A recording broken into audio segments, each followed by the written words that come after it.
आज प्रधानमंत्री जी 10 साल के बाद आके 3 कॉलेजेस का शिलान्यास करके गए। कॉलेज शुरू नहीं हुए अभी, आज भूमि पूजन हुआ है, आज शिला रखी गई है, शिलान्यास हुआ है, नींव रखी गई है उन कॉलेजों की। मैं प्रधानमंत्री जी को कहना चाहता हूं, प्रधानमंत्री जी 10 साल लग गए आपको 3 कॉलेजों की शिला रखने में।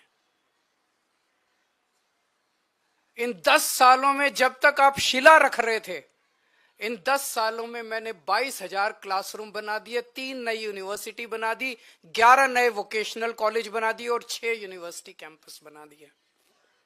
जितना टाइम आपको 3 शिलान्यास रखने में लगा, उतने टाइम में हम लोगों ने 22,000 क्लासरूम बना दिए, 3 नई यूनिवर्सिटी बना दी, 6 नए यूनिवर्सिटी कैंपस बना दिए और 11 नए वोकेशनल कॉलेजेस बना दिए। हमारी काम करने वाली सरकार है, हमारी शिलान्यास रखने वाली सरकार नहीं है जो चुनाव के पहले आती है और शिलान्यास रख के चली जाती है। मैं प्रधानमंत्री जी को कहना चाहता हूं, आप तो इतने ताकतवर आदमी हैं, आपके पास अथाह पैसा है, भारत सरकार के पास अथाह पैसा है, आपके पास इतनी पावर है, अथाह पावर है। एलजी आपका, पुलिस आपकी, 7 एमपी दिल्ली के आपके। मैंने 3 नई यूनिवर्सिटी बनाई, आप 30 नई यूनिवर्सिटी बनाते दिल्ली के अंदर, और आज आपको हमें गालियां देने की जरूरत नहीं पड़ती। आज आप दिल्ली के अंदर आते, दिल्ली के लोग आपको सर आंखों पे उठा लेते। मैं प्रधानमंत्री जी को कहना चाहता हूं, मैंने 22,000 क्लासरूम बनाए, आप 1 लाख क्लासरूम बना देते प्रधानमंत्री जी, लंबी लकीर खींचते। केजरीवाल ने इतना काम किया, उसके सामने लंबी लकीर खींच देते, केजरीवाल छोटा बन जाता। लोग आपकी वाह वाह करते। आपको मुझे गाली 39 मिनट तक आपको गालियां देने की जरूरत ना पड़ती अगर आप कुछ काम करके दिखाते। प्रधानमंत्री जी, आपकी वाह वाह होती। मैंने 530 मोहल्ला क्लिनिक बनाए 5 साल के अंदर दिल्ली में, आप 5,000 मोहल्ला क्लिनिक बना देते प्रधानमंत्री जी, आपकी वाह वाह होती दिल्ली के अंदर। केजरीवाल को, आम आदमी पार्टी को, झाड़ू को कोई पूछता ही नहीं। आपको मुझे गाली देने की जरूरत नहीं पड़ती। अगर आप, मैंने 5 नए अस्पताल बनाए पिछले कुछ सालों में, आप 50 नए अस्पताल बनाते दिल्ली के अंदर, प्रधानमंत्री जी आपकी वाह वाह होती। लोग कहते भाई प्रधानमंत्री ने बड़ा।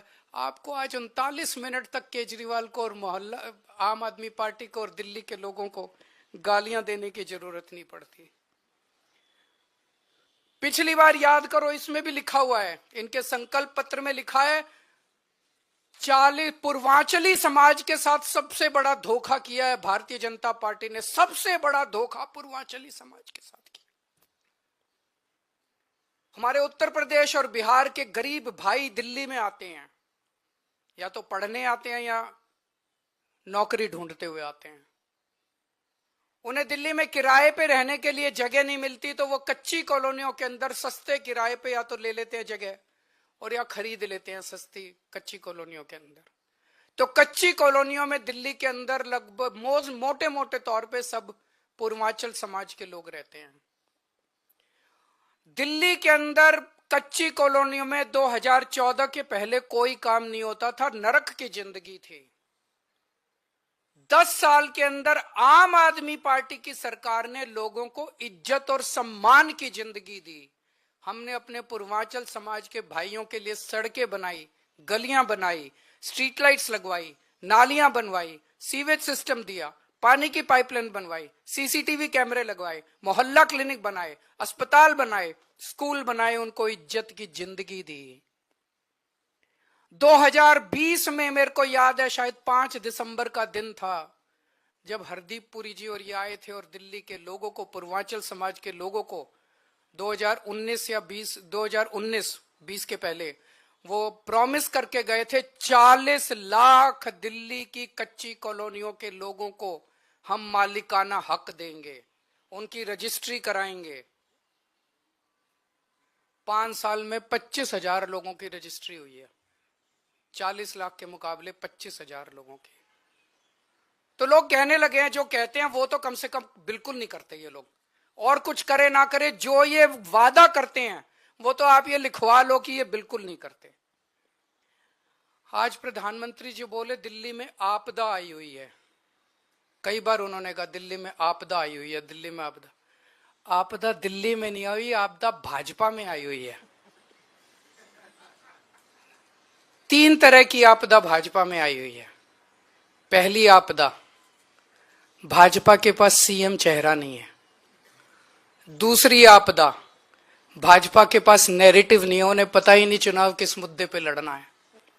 तीसरी आपदा, भाजपा के पास कोई भी एजेंडा नहीं है इस चुनाव के लिए। तो 3 आपदा भाजपा के अंदर आई हुई है और एक आपदा दिल्ली में आई हुई है, वो है कानून व्यवस्था। दिल्ली के अंदर खुलेआम गैंगस्टरों की गोलियां चल रही हैं, लेकिन अमित शाह को सुनाई नहीं दे रही। दिल्ली के अंदर महिलाएं रो रही हैं, चीख रही हैं, चिल्ला रही हैं, उनकी चीख पुकार अमित शाह के और मोदी जी के कानों तक नहीं पहुंच रही। व्यापारी रो रहे हैं, व्यापारी दया की भीख मांग रहे हैं, गैंगस्टरों से व्यापारी जो है सुरक्षा मांग रहे हैं, लेकिन इनके कानों तक उनकी आवाज नहीं पहुंच रही। मैं प्रधानमंत्री जी से निवेदन करना चाहूंगा कि अपने अमित शाह जी को कहिए, अगर उनको थोड़ा सा समय सरकारें तोड़ने, जोड़ने, एमएलए खरीदने से समय मिल जाए तो थोड़ा सा समय दिल्ली की कानून व्यवस्था पे भी दे दें। और जो काम दिल्ली सरकार कर रही है शिक्षा में, स्वास्थ्य में, बिजली में, पानी में, महिलाओं के लिए, बुजुर्गों के लिए, उस काम को लोग आपदा नहीं आशीर्वाद कहते हैं।